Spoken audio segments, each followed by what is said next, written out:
Tá me ouvindo? Ixi, eu vou me ouvir. E Agora sim, obrigada. Vamos ver se eu me... Então, beleza. Então, eu estava falando, Andrés, da fisiopatologia da placa aterosclerótica. Estava falando que o vaso sanguíneo, ele tem essas 3 camadas. E existem locais nas coronárias, em geral, áreas de bifurcação, que elas são áreas onde as forças de cisalhamento são muito altas. E aí, essas forças de cisalhamento, elas acabam estressando a parede interna do vaso sanguíneo. E aí, quando isso acontece, existe uma microrruptura aqui do endotélio. Nas pessoas que têm a doença dislipidemia, existem muitas partículas de baixa densidade de colesterol que estão circulantes, porque essa pessoa tem dislipidemia. E aí, esse LDL que está lá correndo dentro do vaso, ele entra nessa camada, na camada interna do vaso sanguíneo, e aí ele gera uma reação inflamatória importante. Essa reação inflamatória, ela é mediada por algumas células, principalmente os macrófagos. E esses macrófagos, eles tentam conter esse processo inflamatório englobando a partícula de colesterol. Quando isso acontece, esse núcleo aqui, ele fica, a célula se modifica e forma o que a gente chama de célula espumosa, que cai nas provas, cai na prova, célula espumosa quando o macrófago ele engloba uma partícula de LDL. E aí, essa célula espumosa, ela acaba recrutando um monte de proteínas, proteínas de colágeno, ela recruta também células musculares e ela inflama dentro do vaso. E aí, esse substrato inflamatório gera uma deposição de colágeno, que forma essa capa fibrótica, e conforme essa capa fibrótica vai progredindo, se a gente não modificar esses fatores de risco, ela vai obstruindo a luz do vaso. Quando essa capa fibrótica aqui, ela é muito fina, então, em geral, a gente tem o que a gente chama de placa vulnerável, que são placas onde tem um núcleo lipídico muito inflamatório, a gente tem esse core necrótico também bastante inflamatório e uma capa fibrosa muito fina. E aí, quando vem uma força de cisalhamento, pode ocorrer a ruptura dessa placa ou erosão dessa placa, que é o que faz a síndrome coronariana aguda. Então, ocorre principalmente aqui uma erosão da placa aterosclerótica, e essa erosão, ela gera um processo de formação de coágulo, que é um coágulo vermelho, e esse coágulo, ele obstrui a luz do vaso, ou parcialmente ou totalmente. Então, isso é o que acontece na síndrome coronariana aguda. E quando a gente fala de uma oclusão total do vaso sanguíneo, na verdade, a gente está falando da manifestação clínica mais grave da doença aterosclerótica. Então, infarto com supra é a manifestação mais grave dessa doença. Mas ela também pode se manifestar de maneira crônica, então vocês sabem da AVC, quando se manifesta no cérebro, dá nas artérias da perna, né? Então, doença arterial periférica, essas todas são manifestações crônicas da doença aterosclerótica, sendo o infarto com supra e o AVC as mais graves. Ok? Então, a fisiopatologia da doença coronariana aguda é a formação de coágulo que obstrui totalmente ou parcialmente a luz do vaso. E quando a gente tem aqui uma obstrução ou total ou parcial, aí quando falta sangue para o coração, né? Aí a gente tem o que a gente chama de lesão por isquemia e reperfusão. Então, esse processo de apoptose aí das células, isso acontece no coração, e aí a gente tem a manifestação de dor torácica.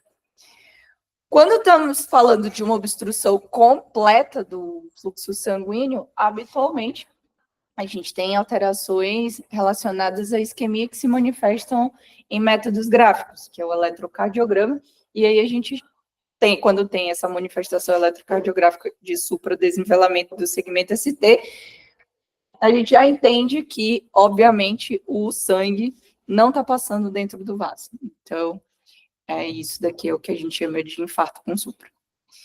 Quando a gente tem uma obstrução parcial ao fluxo sanguíneo, a gente pode ter desde um eletro normal até um eletro com alterações de infra, né, que são um pouco mais específicas aí para uma síndrome coronariana aguda sem supra.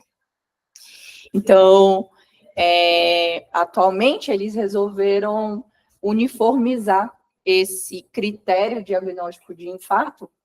Então, eles falam que infarto, ele é uma injúria miocárdica causada por esse mecanismo de isquemia aí que eu mostrei para vocês, associado a uma evidência objetiva de isquemia, que pode ser sintomas típicos de dor torácica, alteração no eletrocardiograma, desenvolvimento de ondas Q patológicas, né? Então, morte no tecido cardíaco. A gente pode ter uma alteração de imagem, então, uma alteração na contratilidade segmentar, compatível com o território coronariano, e a gente pode ter uma evidência objetiva de trombo no cateterismo ou numa autópsia. Então, isso tudo é infarto.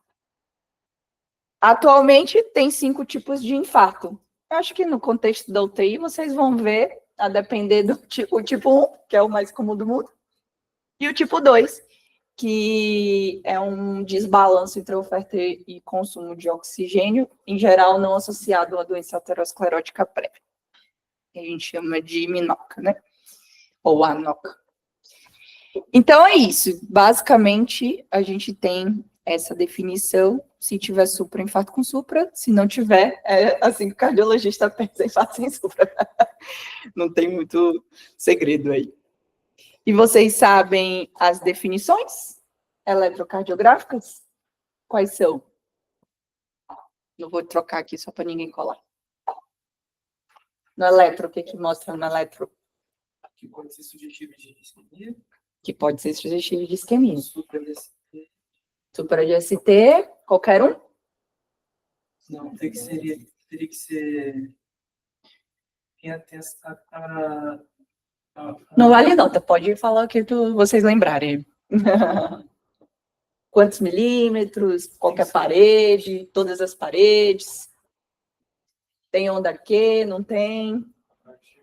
Milímetros em derivações contíguas, seria da mesma parede. 1 milímetro. 1 milímetro. E exceto em quais derivações? Exato, porque são as derivações que saem sempre errado, né? As derivações que estão na posição errada, por isso que a gente fala que nessas duas derivações septais, elas são, em geral, não posicionadas, e aí a gente tem que ajustar para o quê? Para a idade. Idade e sexo. Então, beleza. Então, homens, para supra, analisado do ponto J, ele tem que ter um supra, uma elevação do segmento ST, mais do que 1 milímetro, em duas derivações contíguas, exceto V2 e V3, que se for em homens acima de 40 anos tem que ser mais de 2 milímetros, e se for em homem em menos de 40 anos tem que ser mais de 2,5 milímetros. E em mulheres de qualquer idade, 1,5 milímetro. E infra, ou síndrome coronariana aguda sem supra, infra, tem que ter infra, né? O infra é de quanto? 2 anos. Não, o infra é de meio. E tem que ter uma morfologia, meio milímetro do ponto J, mas com uma morfologia, não é qualquer morfologia. Então, lembra lá qual que são as morfologias isquêmicas? Ele tem que acompanhar, acho que é o QRS. É isso? O tipo, a polaridade do QRS? Ou eu tô... Não, isso é outra coisa. Eu acho que eu sei o que está falando, outra coisa.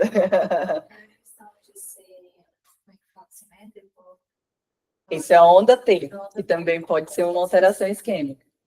Uma onda T hiperaguda. O infra ele tem que ter morfologia horizontal ou descendente em mais de duas derivações contíguas maior do que meio milímetro. Então, tem que ser assim. descendente ou horizontal, assim. Não pode ser assim. Entendeu? Além do mais, essa daí, a onda T hiperaguda, ela também é característica de uma síndrome coronariana aguda sem supra, que é essa onda simétrica com a base larga. Saiu da apresentação. Uai, estão me boicotando, viu? Na hora que você saiu da telinha, Será? Estão me boicotando. desculpa. Mas é que eu tô checando para não dar problema. Tá checando. Ou alterações que a gente chama de alterações dinâmicas, né? Então, alterações transitórias do segmento ST, elas também são consideradas aí no grupo de síndrome coronariana aguda sem supra. Ok? No episódio anterior, estava escrito também queda dos marcadores. Como assim? Seria queda... É a famosa curva. Ah, tá, curva também. Curva pode ser uma dosagem ascendente, tem uma normal, outra maior, a gente vai ver os critérios, e aí a gente pode ter uma maior e menor, uma variação. Entendeu? Ascendente ou descendente. É a curva. Variações, né? Talvez eu tivesse... Isso daqui modificou esse ano. Então, aqui temos uma novidade. Isso a gente chama de paradigma OCA. Ainda não pegou, não entrou na diretriz, mas são alterações eletrocardiográficas que, atualmente, a gente fala que são supraequivalentes. Então, basicamente, eles viram que, mesmo o eletro, que é um exame aqui que o cardiologista usa muito, ele tem uma taxa de falso negativo. Então, às vezes, a coronária está ocluída lá no CAT e o eletro é normal. Tem isso também. É um falso negativo de eletro.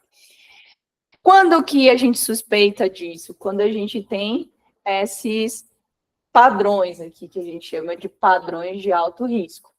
Então, são padrões que a gente quer conhecer, que dizem que a artéria está ocluída, né, o que a gente chama de OCA, mas elas não têm um supra que preenche aqueles critérios lá que eu falei para vocês, tá bom?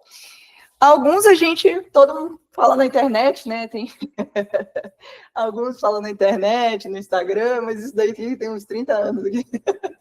Eu não estava falando agora. Então, onda T hiperaguda, essa daqui, né, larga, simétrica, com altura desproporcional ao QRS. Então, às vezes ele significa uma artéria ocluída. Em breve, esse paciente aqui, se você esperar, seria o eletro, vai fazer um supra. A gente tem, por exemplo, esse daqui, que cai em prova, né? Síndrome de Wellens, cai em prova, lesão proximal. Então, esse plus-minus anterior na tipo A ou invertido totalmente discordante do QRS, que era isso que eu estava falando, que é o tipo B. A gente tem essa também, cai na USP, né? Acho que caiu na USP no meu ano. Padrão de De Winter, né? Que é um infra com uma T apiculada. Então, padrão de De Winter, sinal de lesão proximal. Esse daqui que a gente chama de Aslanger, né? Então, supra-isolado de D3, que a gente chama de infarto oculto. Já ouviram falar desse? Ou infarto de CX, que a gente chama de CX, filha da puta. É isso. Que vem um supra isolado de uma derivação, e você fica, putz. É esse aqui, padrão de Aslanger. Esse aqui tem no Instagram, né? Sinal da bandeira da África do Sul, supra de D1, AVL e V2, e infra de D3, sinal da bandeira da África do Sul. Tem vários outros, né? Esse aqui, Swirl, e tem esse Nordet. São todas alterações aqui que são equivalentes à supra, mas não fecham aqueles critérios lá. Isso a gente chama de paradigma OCA. Talvez isso mudou aí nessa diretriz, mas, a princípio, até então, a gente trata esses pacientes como um paciente de alto risco, mas com uma síndrome coronariana aguda sem supra, tá bom? E quando a gente tem uma dor torácica, lembra lá o que tem que fazer? Isso aí, paciente com dor torácica ganha eletro, porque é a causa mais comum do mundo. Em 10 minutos é um marcador assistencial aqui no hospital. Então, todo mundo que fala que doeu em qualquer lugar entre o nariz e o umbigo, ganha eletro em 10 minutos. É um marcador assistencial aqui nesse hospital, de acordo com a diretriz, né? Isso para você ver exatamente isso. Se tiver supra, síndrome coronariana com supra. Se não tiver, aí você pode fosforilar, vai lá fazer o protocolo, que é basicamente, a gente usa aqui no hospital, esses protocolos de diretriz, né? Então, de diretriz diagnóstica. Aqui no hospital, a gente decidiu, alguns anos atrás, de fazer o HeartScore. A gente manda, mas ele não é o único, tem vários. Então, tem HeartScore, tem ACC, tem o NAESC, tem vários protocolos de decisão clínica. O HeartScore, ele é um protocolo que exige a coleta de troponina em 0 e 1 hora. Então, ele exige que você avalie a cinética da troponina em 0 e 1 hora. Por quê? Porque você minimiza o tempo sem diagnóstico do paciente. Então, teoricamente, a gente teria que fazer 0 em 1 hora. Só que aí a gente gerou um problema institucional muito grande, porque a troponina tem que ser liberada em quanto tempo? Em 1 hora. E tu acha que laboratório do mundo libera esse resultado aqui em 1 hora? Bem difícil, né? Então, a gente furou por anos esse protocolo, por anos. E aí, o que acontece? Primeiro, a gente reconsiderou, né? Talvez mudasse o protocolo institucional para fazer um critério que utilizasse o DAESC, que permite a coleta de 0 e 2 horas. Mas aí a gente teria que mudar o protocolo institucional inteiro, assim, que a gente acabou de escrever. E aí, o que a gente pediu para fazer, né? A gente pediu para comprar um novo kit. Então, a troponina que vocês veem aqui, liberada no SuperLab, ela é em 0 e 1 hora. E aí, agora a gente consegue fazer essa dosagem aí conforme protocolo institucional. Então, a gente hoje tem números bem melhores de aderência ao protocolo. No mundo real, assim, o que só não pode é pedir o troponina e deixar para o próximo plantão para checar o resultado, porque, né? Não é isso que acontece, fala a verdade. Deixar para o colega checar os resultados que você vai perder justamente o que a gente quer ver. Então, tempo de diagnóstico, né? Então, vai deixar lá o protocolo furado. E também vai perder a cinética, porque a variação que eu vou mostrar para vocês aqui, que a gente usa para dar um destino para o paciente, ela é com 0 e 1 hora. Então, você perde o seu parâmetro se você coletar com 0 e 6 horas. Então, é importante. E a diretriz, ela manda, sempre que a dor torácica não passar, sempre que tiver alta suspeita clínica e sempre que tiver alguma instabilidade clínica, que você deve repetir marcadores e eletrocardiogramas. Não sou eu que estou dizendo, o mundo todo faz assim. E em 15% dos casos de infarto com supra, existe um eletro totalmente normal. Então, nesse caso, ele manda você fazer lá as derivações especiais para tentar ver se você não está deixando passar um supra que não veio no eletro habitual, tá bom? Então, V7, V8 e derivações direitas. Isso aqui está na diretriz. Então, o algoritmo que a gente usa, basicamente esse daqui. Hoje, se a queixa tiver mais do que 3 horas, então o paciente chegou com mais de 3 horas de dor, aí você consegue utilizar isso daqui para tentar ou diagnosticar ou excluir. Então, por isso que a gente usa a cinética da troponina, ou para diagnosticar ou para excluir. Como que a gente faz? Esses protocolos, a gente tem aqui basicamente essa troponina ultrassensível, que é desse kit aqui da Abbott, Alexis. Então, basicamente, você vai avaliar a primeira dosagem e avaliar a variação depois de 1 hora. Se a primeira dosagem for menor do que B, menor do que A, na verdade, menor do que 5, e o paciente tiver mais de 3 horas de dor, aí você consegue excluir. Se a primeira dosagem e 1 hora depois for maior do que 5, aí maior do que aí você consegue confirmar. Ou se a primeira dosagem for maior do que D, né, maior do que 52, aí você consegue confirmar. Entenderam? Se a primeira for menor do que 3, exclui. Se a primeira for maior do que 52, confirma.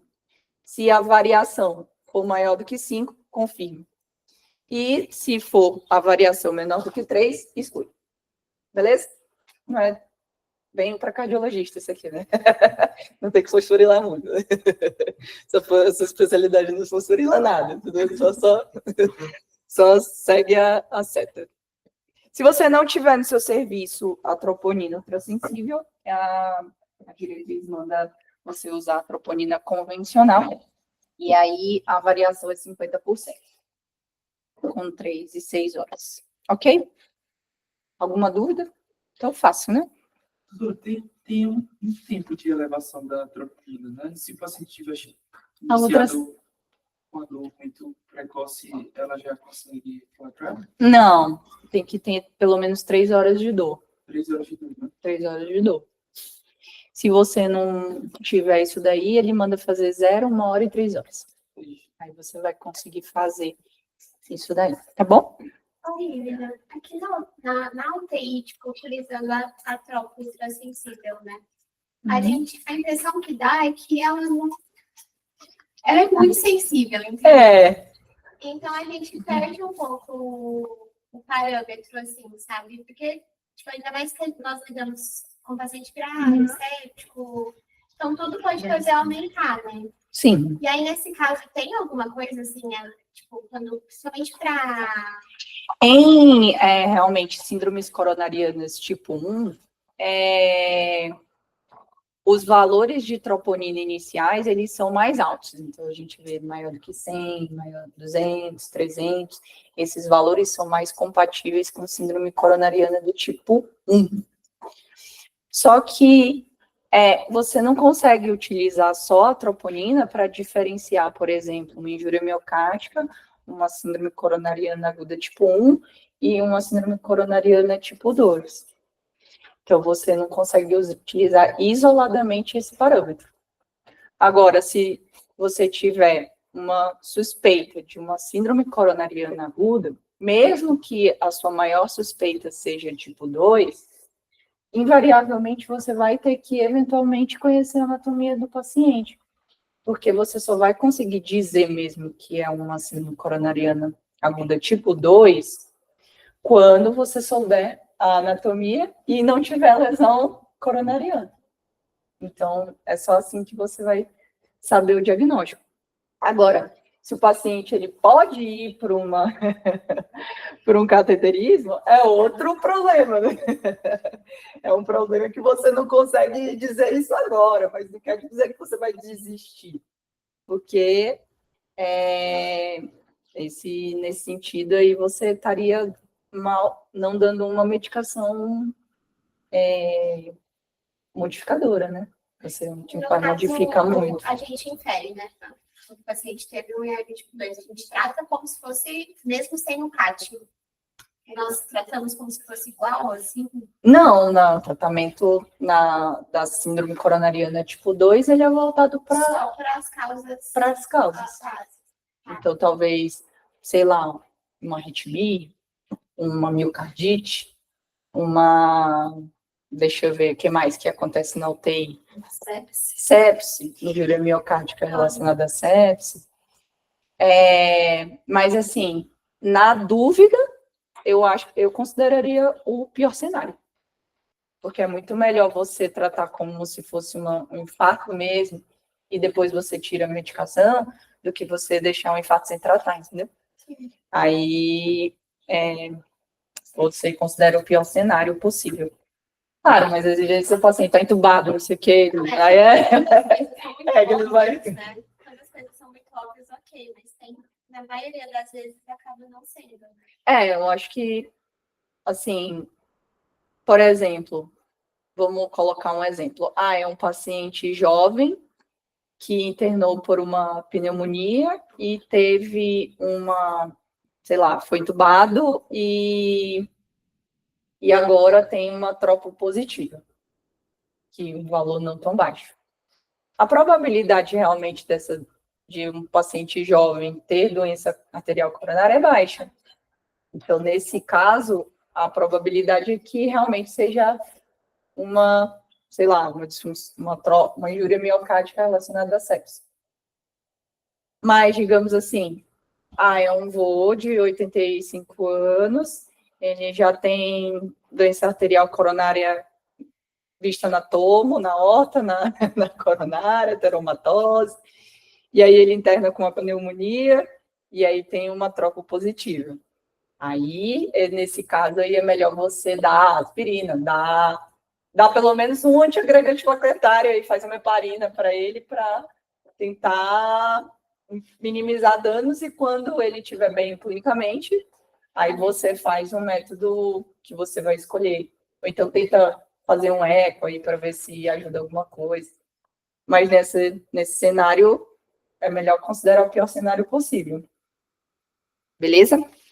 Professor, e aquela questão aquela história de você comprar com por exemplo, a primeira tropa vem um pouco idosa ou mesmo negativa, e aí o aumento da segunda de 20% ainda vale ou foi? Para a tropa convencional. Para essa é isso aqui. Não. Para ultrassensível são esses valores aqui, a depender do teu kit.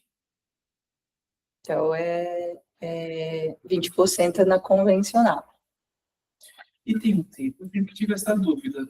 É 20% em relação ao anterior, mas, tipo, quanto tempo? 3 horas depois. 3 horas. Uhum. A tropa convencional. Aqui, ó, tropa convencional, 3 horas é 20%, 6 horas é 50%. Ok? E na tropo ultrassensível, 1 hora depois, esses valores aqui. Só não dá para a gente coletar com 3 horas depois e tentar usar esses valores. Aí não dá, entendeu? Aí você vai comer bola. Vai perder a cinética.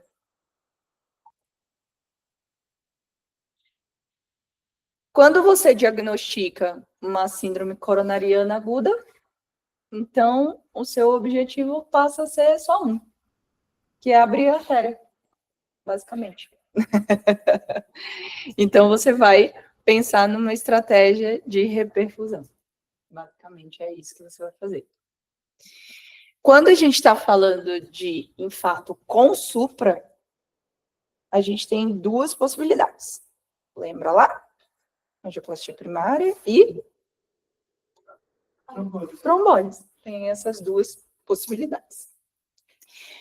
Existe uma superioridade da angioplastia primária versus a trombose. Isso já foi bem estudado. Então, sempre que a gente tem a possibilidade de fazer angioplastia primária e for infarto com supra, a gente vai tentar fazer a angioplastia primária. E é daí que tira esses tempos aí. São os tempos que foram determinados nos trabalhos. Então, quando a gente fala de angioplastia primária, desde o contato médico até a insuflação do balão, que a gente chama de tempo porta-balão. Esse tempo é 90 minutos, 1h30. 90 minutos. Em serviços onde o cateterismo está disponível. Ok? Aqui a gente faz em 23 minutos. Então, a gente consegue chegar no cateterismo, em média, do momento que o médico atendeu até chegar no cateterismo, 23 minutos. Se você estiver num serviço onde o cateterismo não é disponível, você ainda tenta uma vez. Então, você vê lá no seu arredor se você consegue transferir esse paciente em até 2 horas, 120 minutos. Se você conseguir transferir esse paciente, aí você vai tentar transferir o paciente, porque angioplastia é melhor do que fibrinolítico. Ok? Então, se a transferência for disponível em até 2 horas, desde o contato médico até o balão, aí você conseguir fazer essa transferência, você vai tentar transferir para fazer a angioplastia primária. Caso isso não seja disponível, você vai para fibrinólise, desde que não haja nenhuma contraindicação. Então, esse trabalho aqui muito conhecido, né? Que é esse daqui que avaliou esses tempos da Ename. Ele é um trabalho emblemático da cardiologia New England de 2003. Eles viram que angioplastia é melhor do que fibrinólise, tanto em pacientes que foram referidos a um hospital de alta complexidade, quanto aqueles que não foram referidos, aqueles que já tinham já tinham angioplastia no seu serviço. Então, angioplastia melhor. Se você for fazer a fibrinólise, aí você tem um tempo também, da chegada do serviço até a término da infusão, início da infusão, na verdade, em 30 minutos. E depois que o paciente fez a fibrinólise, ainda assim, ele vai para angioplastia primária, porque a angioplastia primária é melhor. Isso daí é o que a gente chama de estratégia fármaco-invasiva. Então, faz a trombólise, se teve critérios de reperfusão, você tem até 1 hora, um dia para transferir o paciente para fazer angioplastia primária. Se ele não tiver critério de reperfusão, resolução da dor, resolução do supra, até 50%, ou arritmia de reperfusão, aí você vai ter que pedir uma angioplastia de resgate. Ok? O que usa para fazer a trombólise? Alteplase. É a única opção? Não, tem nectaplase, né? E aqui a gente usa dose de cardiologista. Dose de cabra macho. Então, alteplase. Já precisaram trombolizar alguém? Quando eu fiz clínica em Manaus. E lá não tem cateterismo, é tudo trombólise.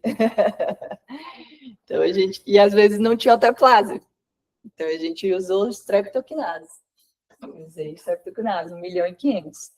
Mas alteplase é 15, 50, 35.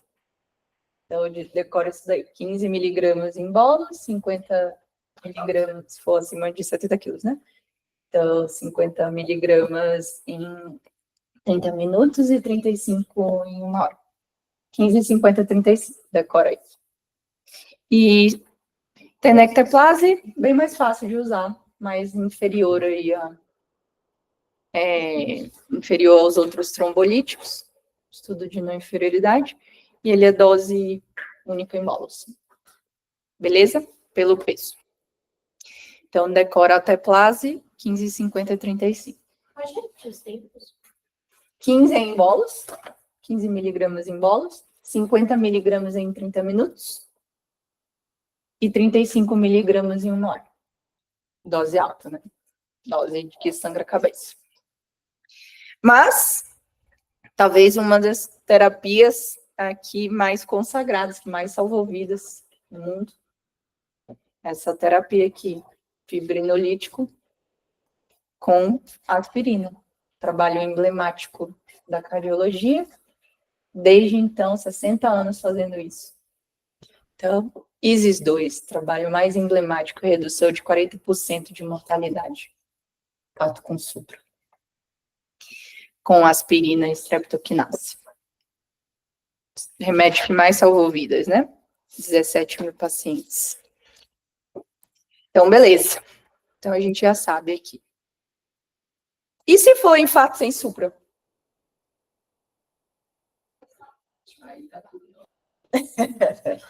Aí a gente só tem uma alternativa de reperfusão, que é angioplastia primária. E aí, isso gera uma outra pergunta, que é quando ir para o CAT?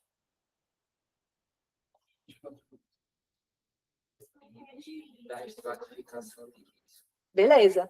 Quais são os riscos possíveis?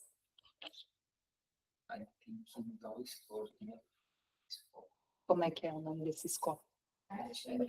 É o time. Time fácil, né? Time fácil. Isso daí é o que fácil de lembrar, né? Cai na prova. Por isso que ele cai na prova, porque ele te ajuda a escolher quando que vai para o CAT. Então, baseado no risco, que você calcula por 2 scores aí, time e Grace. Então, só que tem uma situação diferente, que é a situação de vocês. Qual que é a situação? Gente, esse daí é para diagnóstico de dor torácica. Para avaliar se a dor torácica ela é cardíaca ou não. Em pacientes que têm um eletronão diagnóstico na admissão. Mas o time é para avaliar a probabilidade da pessoa morrer. Aqui tem o canto que eu trabalho, ele usa o heart de uma forma errônea, assim. E como que é? Eles usam o heart meio para justificar internar todo mundo. Ah, é? Poxa, aí, caraca, você tô rico, né? Não, Fazer angioplastia em todo mundo que tem dor torácica é boa. É bom para você, né? Você tem um plano de saúde. Não, realmente o Heart Score ele foi avaliado para você fazer o diagnóstico de dor torácica baseado em uma probabilidade de ser doença arterial coronária. Então, de fato, em pacientes que têm um Heart Score acima de 6, eles têm alta probabilidade de ter doença coronariana.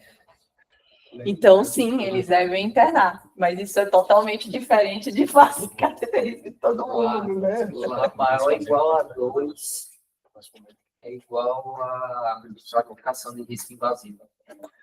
Isso aí não é o que está escrito. Não, é porque... Difícil, né? Já imaginou? Você chega lá, você tem uma diabetes bem controlada e um eletro normal, 65 anos, você ganha um CAT. A doutora? Você tem maior do que 2, né? Difícil, né? A gente está um dia discutindo. Aqui, vocês, com relação ao quilograu sem supra, vocês, como aqui a gente tem a angioplastia, né, disponível, vocês deixam para fazer na hemodinâmica, na sala de hemodinâmica? Vamos falar sobre isso. Tá. Vamos já falar sobre isso. A gente está tentando pensar agora que horas que a gente vai para o CAT. E aí a gente já falou que tem o score de risco, que vai te ajudar a escolher o melhor momento. Daí, baseado nesse risco, tem 3 tipos de risco. Alto risco, intermediário risco e baixo risco.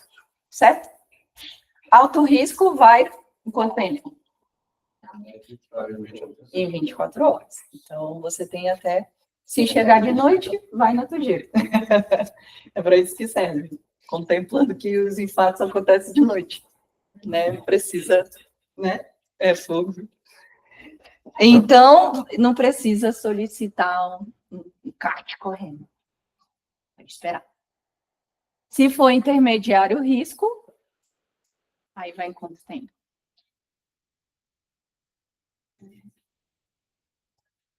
Moderado risco. Fez lá o time e deu moderado. Pode fazer. Não, aí tem menos.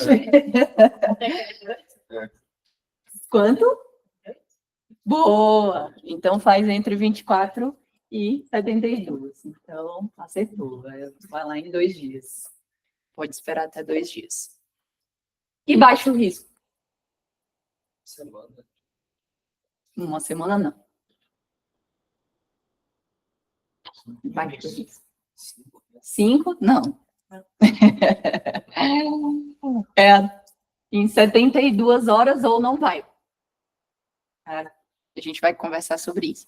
Mas aqui na UTI vocês têm uma situação diferente, né? Às vezes vocês trabalham em UTI cardiológica, né? Que não trabalham. Quando que tem que ir agora? Boa, se tiver choque cardiogênico, tem que ir agora. O que mais? Você tem estabilidade elétrica. Boa, se tiver um BAVT ou então uma TV, tem que ir agora. Essas arritmias, taquibradiarritmias, instabilidade elétrica, tem que ir agora. O que mais? Aquelas complicações, como Teoricamente a pessoa já foi, né? Não é tão aguda as complicações mecânicas. Mas se tiver uma complicação mecânica e o paciente, por alguma razão, não tiver ido para o CAT, ele tem que ir. Então, mas aí ele vai pôr em estabilidade hemodinâmica. O que mais?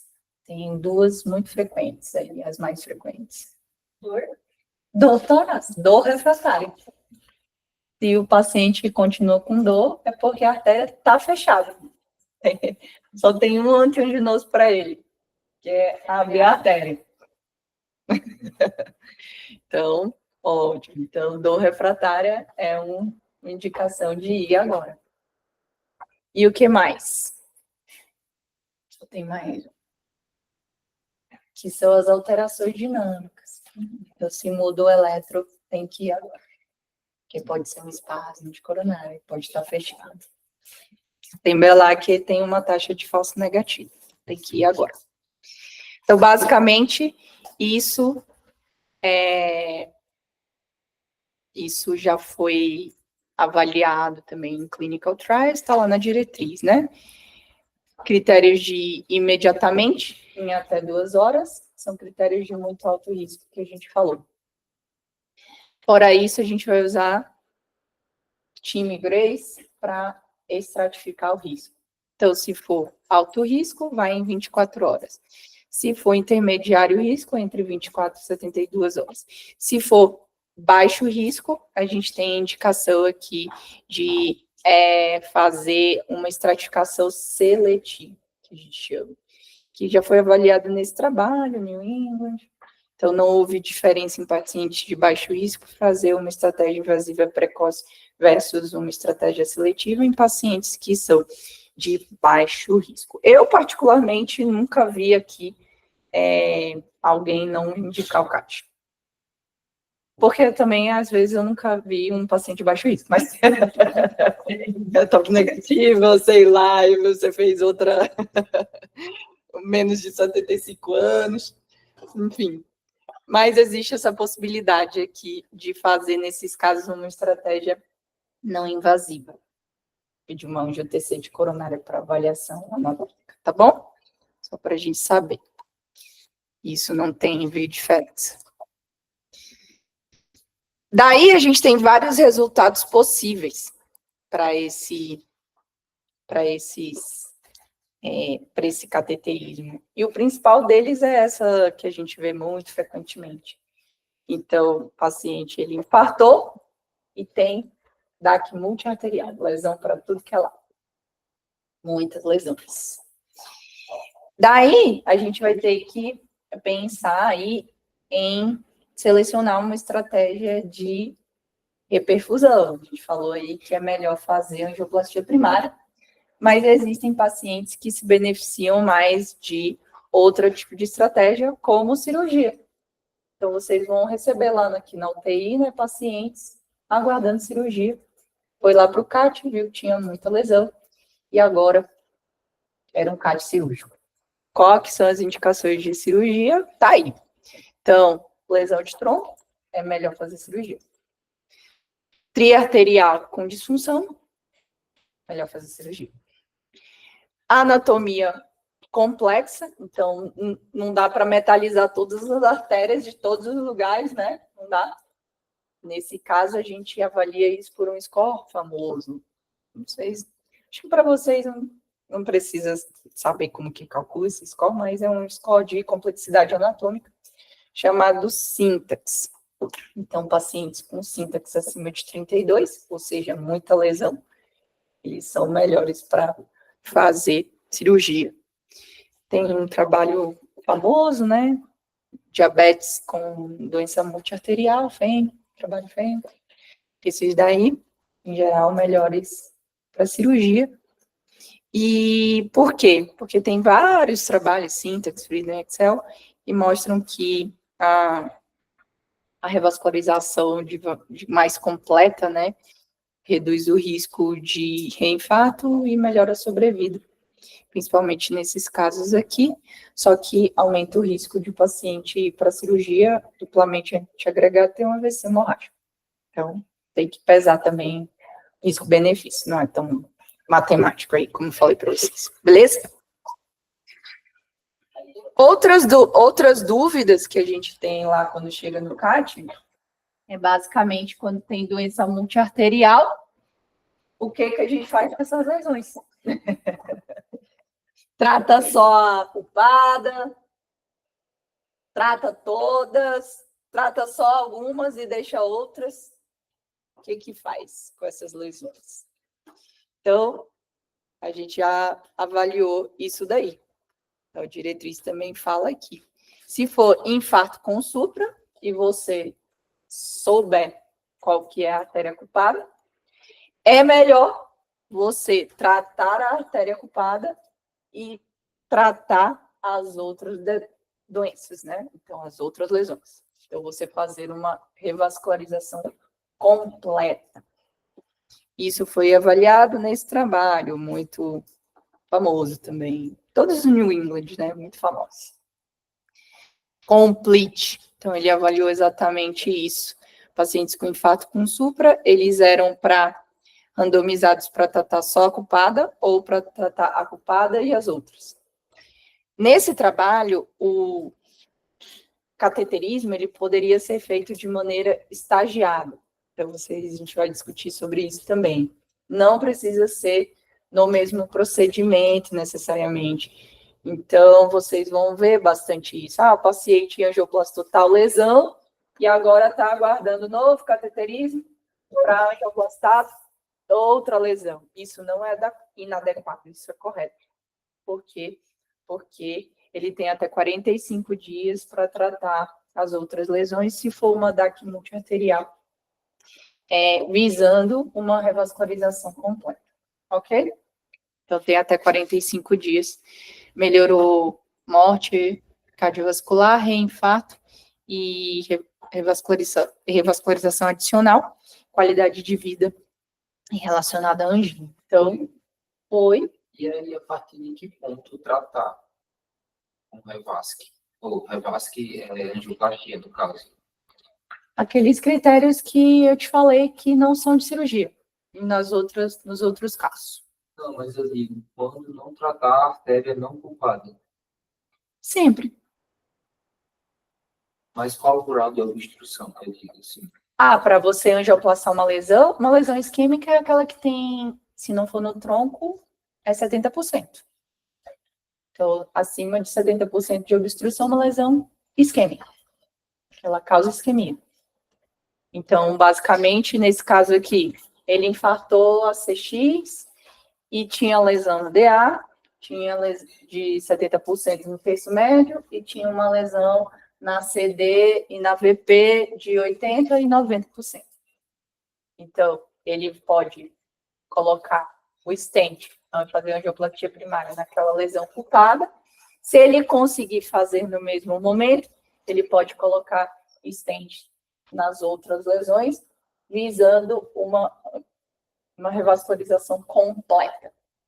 Aí, se ele não conseguir fazer no mesmo tempo, ele tem até 45 dias para refazer o CAT e tratar as outras lesões, porque isso é melhor.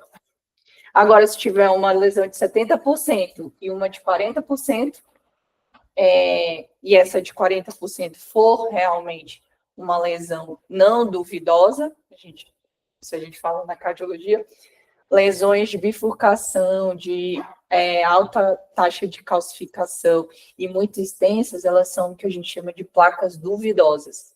Então, elas às vezes são 40%, mas se você faz uma prova não invasiva, dentro do cateterismo, elas são obstrutivas. Então, mas se não for nesse caso, se for uma placa de 40% mesmo, essa daí vai ficar em tratamento clínico, porque ela não é isquêmica. Ok? Então, isso aí é bem... Só que na nossa situação aqui da UTI, a gente vê só esse cenário aqui. Esse cenário, que é choque cardiogênico. Então, nesse cenário é uma exceção. Então, eu falei para vocês que tratar todas as lesões é melhor, né? Exceto nesse cenário de choque cardiogênico. Aí é entrar e sair. Porque você aumenta tempo de intervenção, ou seja, você deixa o paciente chocado mais tempo. E fica lá infundindo contraste, né? Tentando abrir as artérias, né? Então, aumenta a incidência de diálise. Esse trabalho, todo mundo conhece, shock track. Então, avaliou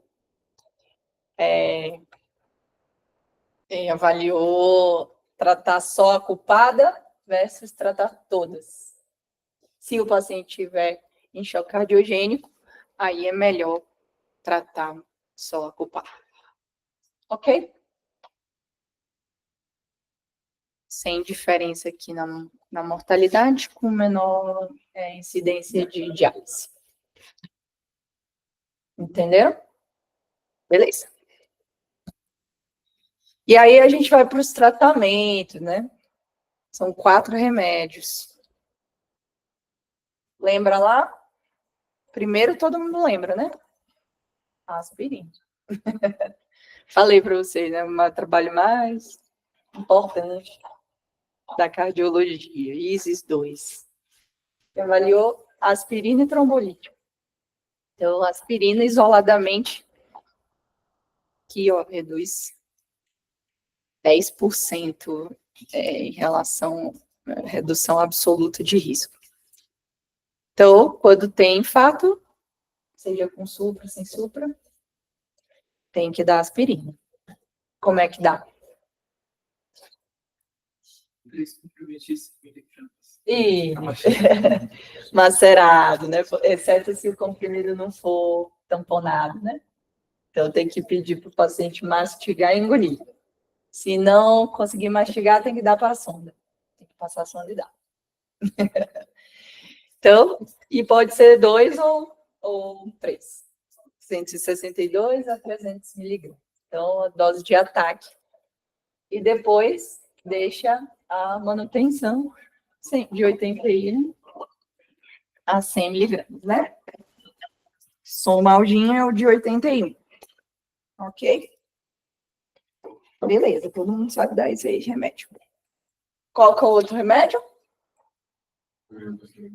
Isso, qual que é o outro? Só tem esse? Tem ticagrelor, prasugrel e clopidogrel. São inibidores da AP2 e FLAN2. Lembra lá, né? Qual que é o melhor?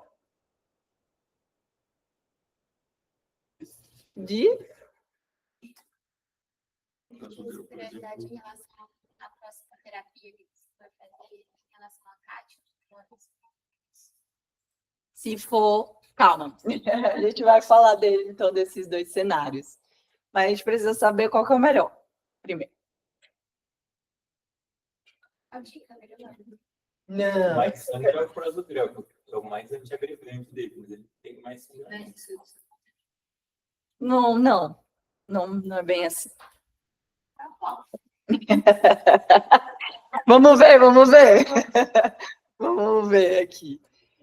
Se tem remédio que é estudado aqui na cardiologia, é antiagregante plaquetário, viu? A gente já teve vários trabalhos, bilhões, todo ano sai um trabalho de antiagregante plaquetário na cardiologia. Mas os que vocês precisam saber, basicamente, são os bem estabelecidos para infarto com supra e para infarto sem supra e a superioridade de um versus o outro. O primeiro estudado foi o clopidogrel, foi o primeiro estudado na linha do tempo. E ele já foi estudado na síndrome coronariana sem supra, que é esse trabalho emblemático também, CURE, saiu CURE, versus placebo. Então, quando o clopidogrel foi criado, não tinha outro. Então, ele foi comparado com placebo. Na síndrome coronariana sem supra e na síndrome coronariana com supra submetido à trombólise, que era o que a gente tinha na época, aí, nesses dois, clopidogrel foi melhor do que não dar clopidogrel. Ok? Então, entre dar clopidogrel e não dar nada, dê clopidogrel. Ok? Muito bom, porque você está salvando vidas. Alright? Muito bom. Se você tiver um paciente submetido a trombólise acima de 75 anos, você não faz a dose de ataque. Então, lembra lá disso. Isso, faz 75 em pacientes mais velhos que foram submetidos a trombólise. Se ele for para angioplastia primária, aí você faz o ataque da mesma forma, que é 300 miligramas. E se for um paciente com infarto com supra, que vai para angioplastia, aí você faz 600 miligramas. Ok? Alright. Olha, eu entendi. O primeiro. Saiu CURE? Foi o... Clopidogrel versus... Foi com essa ou sozinho? Sem nada? essa sozinho. Só tinha essa. É que é o placebo. Tá. Só tinha a terapia padrão nessa época, só tinha essa. Tá. Beleza? Alguma dúvida aqui?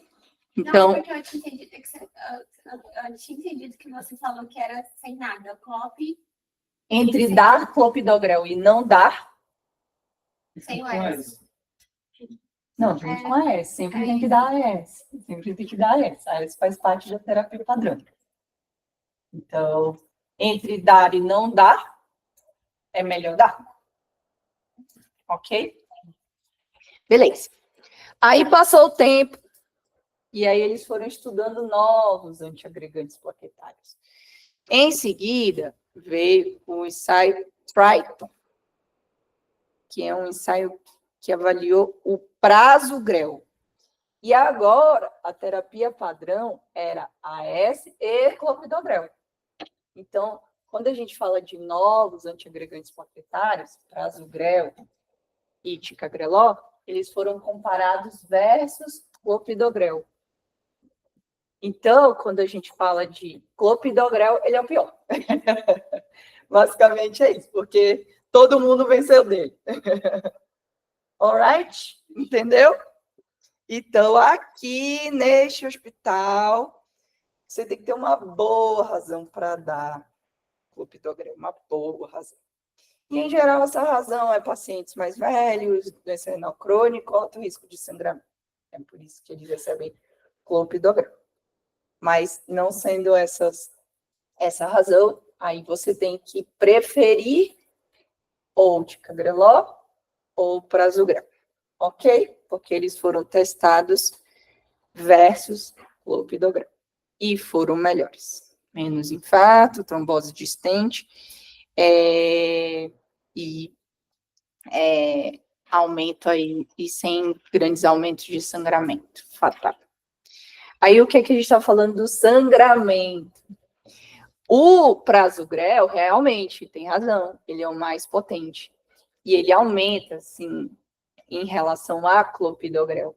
Mas, em geral, é sangramento não fatal. Geral associado ao sítio de punção. Ok?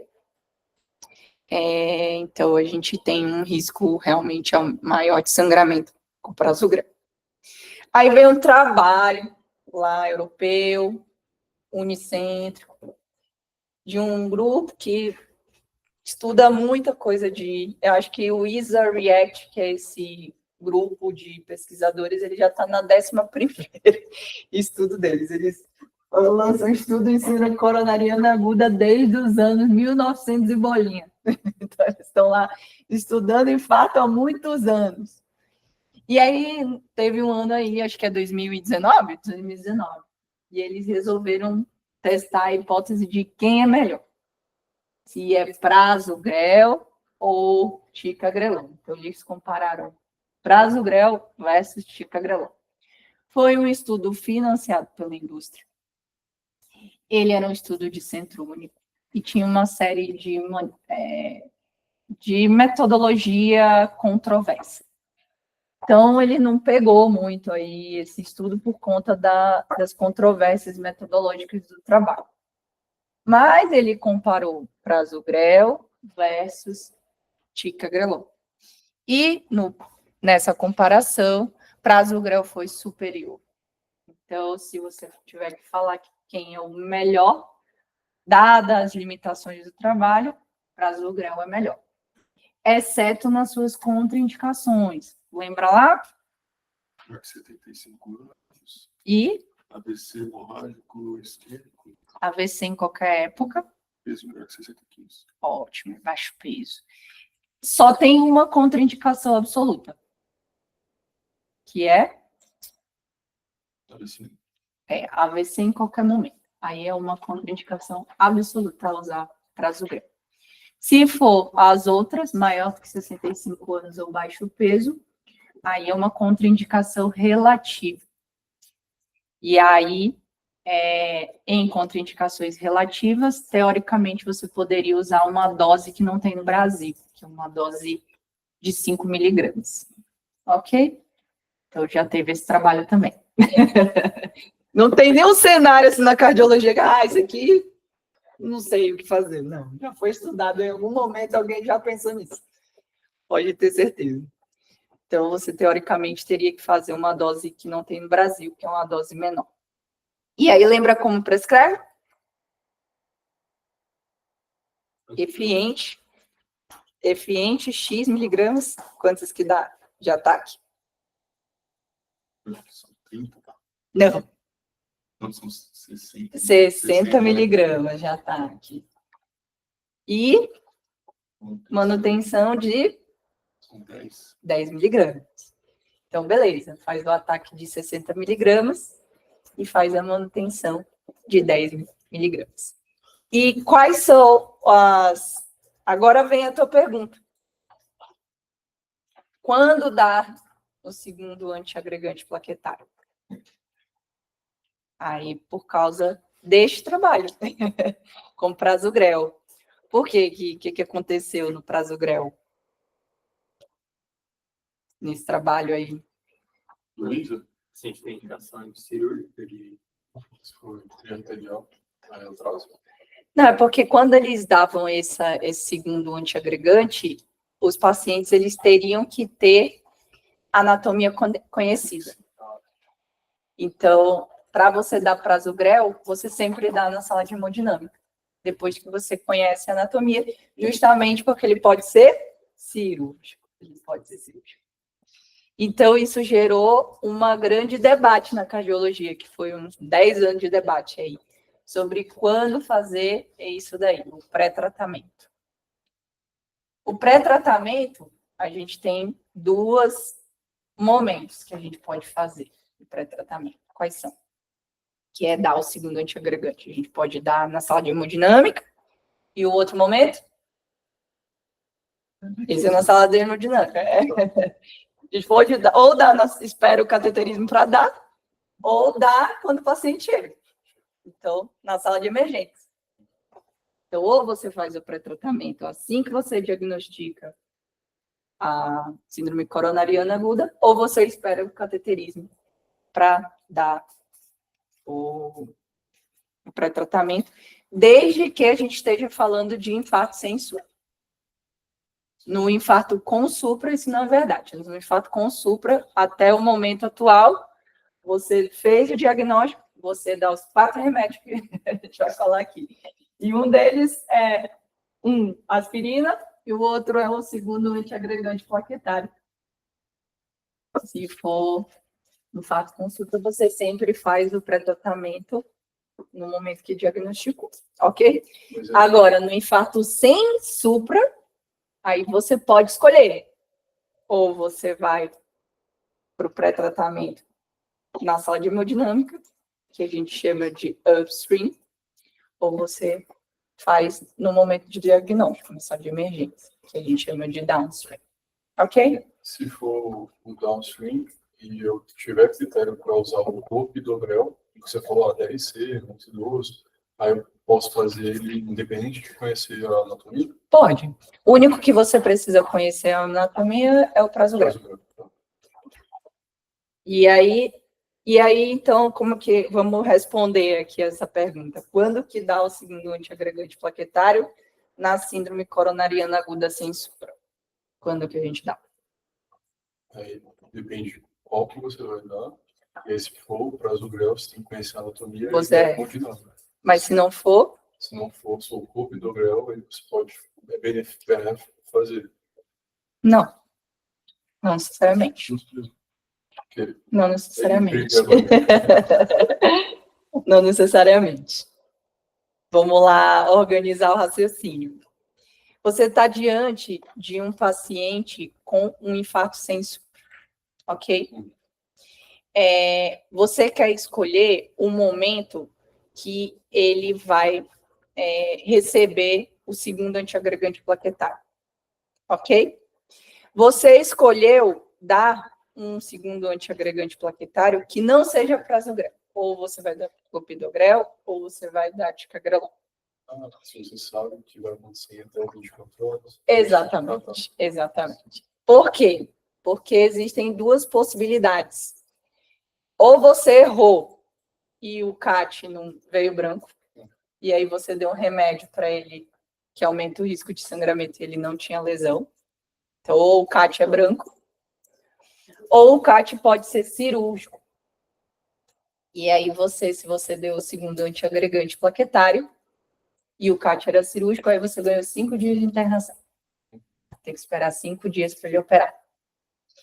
Por conta disso, eles fizeram um trabalho chamado ACOAST.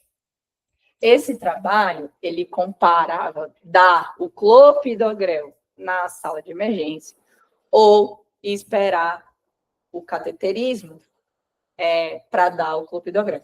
Desde que o cateterismo fosse feito em até 24 horas. Nesse trabalho, eles poderiam esperar até 48 horas para o cateterismo.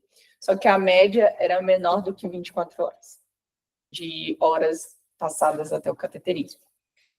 Então, aí eles viram lá que não causava mais infarto você esperar para dar o segundo antiagregante plaquetário na sala de hemodinâmica, desde que o cateterismo fosse feito em até 24 horas, você não aumenta o risco isquêmico do paciente e diminui o risco hemorrágico. É exatamente isso que está escrito na diretriz. Então, você pode esperar para fazer o segundo antiagregante plaquetário, se for uma síndrome coronariana com supra, desde que você vá fazer o cateterismo em 24 horas.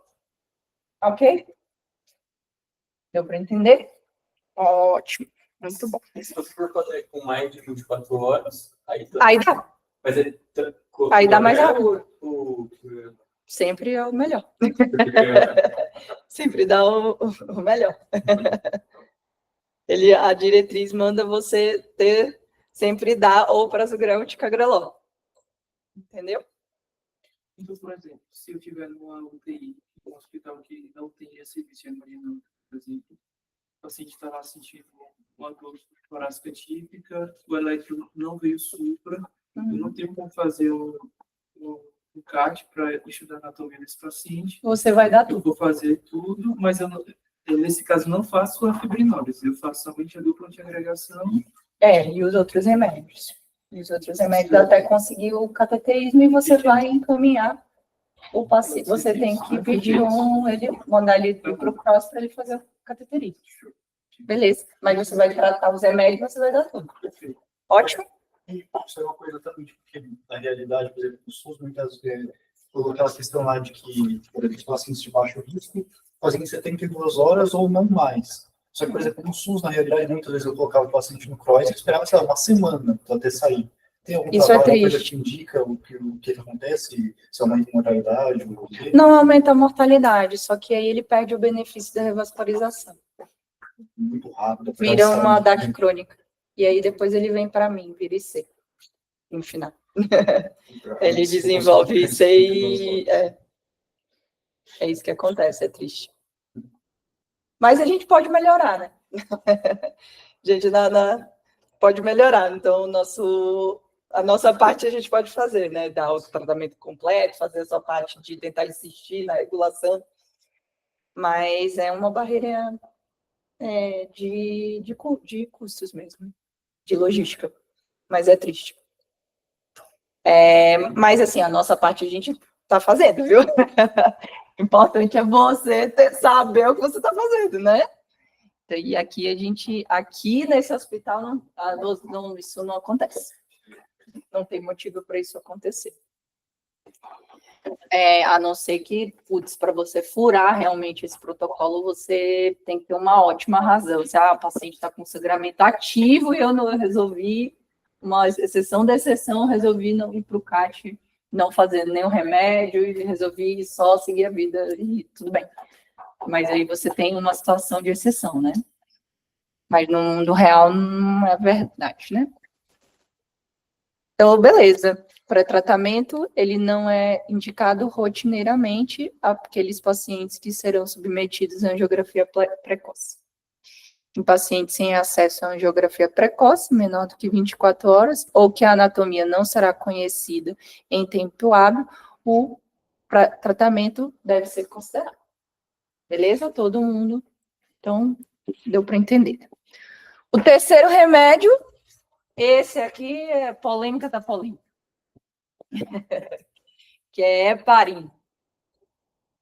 Então, aqui neste hospital, vocês não vão ver a gente fazendo heparina rotineiramente, mas eu vou explicar por quê. Mas, se você estiver numa UPA, no outro hospital, tem que fazer heparina, tá? As opções de heparina são então fracionada, enoxaparina, baixo peso molecular, né? E tem mais uma. Fondaparinux. E só mais um. É a Bivalirudin, né? Isso daí você nunca deve ter ouvido falar, mas existe. Aqui no Brasil, a gente está sem Fondaparinux. Mas eu cheguei a pegar essa fase aí. Tem alguns hospitais que ainda tem, acho que no Vaso Cruz tem ainda. Mas essas são as três opções. A mais comum que vocês vão ver é enoxaparina. Só que em fato com supra, que vai ser submetido à angioplastia primária, aí é melhor fazer a nível 1 de recomendação, heparina não fracionada. Mas aqui é difícil fazer heparina não fracionada, né? Tem que controlar o TTPA, fazer dose de ataque, não sei o quê. tem que ter bomba de infusão, você desloca uma galera e não consegue ficar anticoagulante. Então, por conta disso, a gente usa mais fácil, que é enoxaparina. Lembra lá da dose? Se for? E se for infarto com supra. Então faz 30 miligramas EV e depois mantém 1 miligrama de 12 em 12. Se for infarto sem supra, aí é 1 miligrama de 12 em 12 sem a dose EV. Lembra lá, né? Então isso tem que saber. Em pacientes com alto risco hemorrágico, você pode escolher esse daqui, que é a bivalirudina, que ela tem o menor risco de sangramento. E aqui vocês vão ver que a gente dificilmente prescreve as heparinas assim, na sala de emergência ou num contexto agudo. Porque o que não pode é fazer um switch de heparinas. Então, veja o que acontece. Lá na angioplastia, ele vai fazer uma dose EV. Ele vai fazer uma heparina não fracionada EV durante a angioplastia para não trombosar o stent. Então, ele vai receber heparina não fracionada. Se você, na sala de emergência, deu uma enoxaparina, que é basicamente a opção que você vai ter, aí você deu enoxaparina, e aí 2 horas depois que o paciente foi lá para o CAT, ele recebeu heparina não fracionada, você fez um switch de heparina. Isso aumenta a chance de trombosar o catéter, lá do hemodinamicista. Então, vocês vão ver que aqui, porque a gente chega no cateterismo muito rápido, a gente não dá heparina. Mas se o paciente chegar lá no cateterismo e não fizer angioplastia, aí a gente dá heparina. 1 miligrama de 12 em 12 por 6 dias. Ok? Ou, se ele não receber angioplastia naquele momento, mas ele for receber depois, 1 miligrama de 12 em 12 até a angioplastia. Ok? Subcutâneo. Subcutâneo. De enoxaparina. Beleza. Então, ok, já sabemos. Ainda lá no Dante, eles deixaram pele em bomba até o paciente ir para a cirurgia também. Também? Até ele receber a estratégia de revascularização. É aí. E, em geral, pode escolher a heparina não fracionada, como a gente viu, ela é melhor, né? Ainda mais se for impacto com supra. E no caso, para cirurgia, você vai ficar o paciente com menos tempo, assim. Eles no dia pela manhã e o paciente pega. Talvez tenha essa vantagem aí, né? Tem reversor, né? Então, a gente pode usar isso como uma vantagem. Mas também é uma experiência de serviço, né? Não quer dizer que isso seja mais experiência de serviço mesmo. Mas a heparina não fracionada, de fato, ela tem mais evidência que a enoxaparina, mas, em geral, a gente usa a enoxaparina por facilidade mesmo. Posológica, conveniência, recursos. Então, a gente usa mais a enoxaparina, tá? Tem vários estudos aqui, né? E, por último, o quarto remédio, estatina de alta potência. Esse daí, vocês têm todo mundo... Então, pronto, são 4 remédios. A aspirina, um inibidor da P2 e PUM2, uma heparina e uma estatina de alta potência. A estatina de alta potência, isso daí também mudou nessa, talvez, novidades aí. Mudou aí em relação ao que a gente tinha nas diretrizes antigas, porque agora a gente tem as opções que não são de redução do colesterol, que não são estatinas. Então, a gente tem aqui o ezetimibe, que ele não é uma estatina, e a gente tem também inibidor da PCSK9. Então, a gente tem as terapias voltadas aí para alvos terapêuticos, que aqui é a inibidor da PCSK9. Isso contemplando que muitos pacientes já tomam estatina e estão fora do alvo do colesterol. Então, aqui, ele manda, se o paciente estiver no alvo abaixo de 55 de LDL, ele manda você continuar a estatina de alta potência. Se ele não tiver no alvo, ele manda você associar uma dessas duas terapias, entre 55 e 70, e se ele tiver acima de 70, ele manda você aumentar tudo que você puder. Ok? E a ezetimiba sem a estatina, ela sozinha, ela consegue? Não, é estatina mais ezetimibe. Ah, sim. Uma estatina de alta potência. Ok? Ótimo. E então, o importante já foi. Então, agora a gente já sabe tratar infarto. O resto, talvez vocês vão prescrever em algum momento, prescrever os restos dos remédios, mas eles não são assim, eu preciso prescrever morfina agora, ou então eu preciso prescrever nitrato, não preciso, entendeu? Preciso prescrever beta-bloqueadores, não preciso também. Então, vamos entender aqui a evidência, né? Se vocês forem ver lá, o primeiro trabalho com beta-bloqueador, que nessa época era Timolol, ele é de 1981. Então, lá em 1981, não tinha AS, de clopidogrel, não tinha estatina de alta potência, não tinha nada disso que a gente falou. E aí, se você realmente desse, né, um beta-bloqueador, nessa época, você reduziria o risco da pessoa morrer em 45%.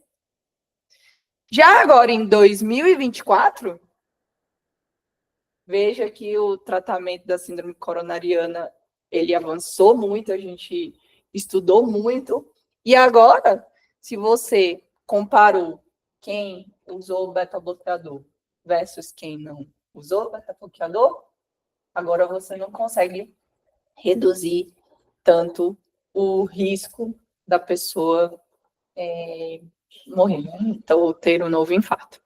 Então, atualmente, na terapia vigente, num paciente que recebeu o melhor tratamento possível, a gente questiona o uso crônico de beta-bloqueadores. Esse trabalho aqui, que mostrou que não houve diferença, ele não foi um trabalho que mudou a prática clínica, não foi capaz de fazer a diretriz mudar. Então, a diretriz, ela continua indicando beta-bloqueadores, que devem ser iniciados em até 24 horas em pacientes com síndrome coronariana aguda que não tiveram contraindicações. Então, o paciente já está lá, estável, bonitinho, na sua UCO, na sua UTI, ele já está eupneico, ele já está se preparando para ir embora, não está taquicárdico, nem bradicárdico, ele teve um infarto, foi tratado com angioplastia, você pode prescrever um beta-bloqueador, que se ele tiver alguma contraindicação no futuro, se ele não tolerar, ficar com disfunção erétil, algum problema relacionado ao beta-bloqueador, depois a gente vai ver de tirar, porque não fez muita diferença. Mas, de uma maneira geral, é para prescrever, sabendo que as evidências podem ser que elas mudem, mas a princípio é para prescrever, tá bom? E se o paciente tiver qualquer outra indicação de beta-bloqueador, tem que prescrever. Então, se tiver disfunção, tem que... se ele ficar com disfunção, aí tem que prescrever mesmo, tá bom? Ótimo. Ou arritmias, né? Então, às vezes tem que prescrever mesmo. O outro é IECA. Então, IECA é uma medicação que a gente frequentemente prescreve. As indicações de IECA são disfunção ventricular, diabético, hipertenso ou infarto com supra. Então, diabético, hipertenso, disfunção, infarto com supra. Se for disfunção, ou infarto com supra, aí também tem que prescrever inibidor antagonista do receptor de mineralocorticoides, se tiver disfunção abaixo de 40%. Ok? Ou sintomas de IC. Combinado? Tem que prescrever. Aí a gente tem os novos remédios. Então, teve esse trabalho aqui para dar Zemai, que avaliou já que tem que prescrever IECA, vamos ver se tem que prescrever sacubitril valsartana.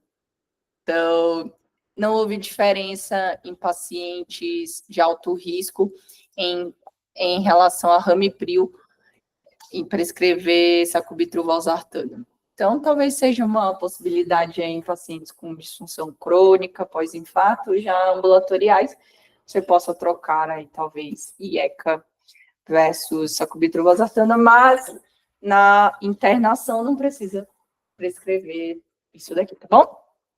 Mas é bom saber. Outro remédio aqui que a gente também já está estudando bastante sobre ele, colchicina. Então, lembra lá da fisiopatologia, da placa aterosclerótica, tem aquele componente, blá, blá, blá, blá, blá, blá, inflamatório, lá, lá, lá. Aí tem esse remédio, colchicina, inibidor de microtúbulo. E aí eles testaram isso em 2 trabalhos que são controversos, né? Mas os 2, teoricamente, foram positivos aí. Controversos, né? Que é o trabalho Lodoco 2 e o trabalho Colcott, que pegaram pacientes com síndrome coronariana aguda e síndrome coronariana crônica e avaliaram para receber colchicina ou não. No ensaio Colcott, a colchicina ela reduziu o risco de infarto, no entanto, ela aumentou o risco de pneumonia, e como foi uma redução aqui, bateu na trave, 0,96, a gente ainda precisa de mais informações para saber se isso vai mudar a diretriz ou não. Mas em pacientes que saem lá com PCR 10, 20, saem com PCR acima de 3, né, infarto e tem um PCR alto, que tem esse componente inflamatório importante, talvez essa seja uma medicação que a gente possa prescrever aí baseado nesses 2 trabalhos, mas é uma indicação 2A. Mas é isso que eu ia perguntar, mas ainda não tem indicação formal para a gente ler para escrever. Não. Mas é importante saber, né? Que a gente é top. Eu já vi prescrevendo, mas eu não. Mas é por causa desses trabalhos aí, provavelmente. E tem também quando tem pericardite pós-infarto, aí a gente prescreve também. Mas é uma possibilidade, tá bom? E é isso, gente. É isso que eu tinha para falar para vocês. A gente revisou a diretriz inteira. Vocês têm alguma dúvida? Quer perguntar alguma coisa? Sobre o longo prazo, o paciente que vai, por exemplo, para a cirurgia, Uhum. e por um motivo ou outro a cirurgia não é imediata, realmente não é imediata, principalmente se o paciente vem do SUS e tal. Certo. Então, assim, teve um infarto, vamos lá, melhor das hipóteses, ali é uma semana mais ou menos vai operar. Ok. Você falou que o benefício da estratégia de revascularização se perde um pouco depois das 52 horas. Por angioplastia. Por angioplastia, mas no caso da cirurgia, não. Não. Melhor, É realmente, não vai transicionar ele para uma DAC crônica, nada assim. Não. Você vai revascularizar o paciente. Por angioplastia, depois de 48 horas no infarto sem supra, vira como se fosse uma oclusão crônica. Entendi. E aí o tratamento para DAC crônica por angioplastia, ele se perde. Entendeu? Mas por cirurgia, não. A revasca aberta ela é superior à angioplastia primária em relação a... No infarto com supra, não. Ela é superior na DAC crônica depois de 10 anos. Então, e na miocardiopatia isquêmica e nas lesões de grande território isquêmico, que são aquelas indicações que você vê, multiarterial, diabético, disfunção e tronco, ou tronco-like. Então, são essas as indicações cirúrgicas. Uma angina instável seria uma heart valve troponina negativa? Sim, Ana, é um paciente, não necessariamente ele pode ter fator de risco ou não. Uma angina instável é um paciente que tem uma dor torácica tipo A e que tem os resultados todos normais. Eletro normal, troponina negativa. Mas ele continua tendo angina instável. Desde que a dor seja atípica, né? E aí a gente vai tratar igual. A incidência de angina instável tem diminuído muito com o aumento da sensibilidade da troponina. Então, tem aumentado a incidência de infarto sem supra e diminuído a incidência de angina instável. Mas se ele tiver uma dor torácica típica, pode vir qualquer resultado. Aí é angina instável. Beleza? Obrigada, gente. Deixa eu sair daqui.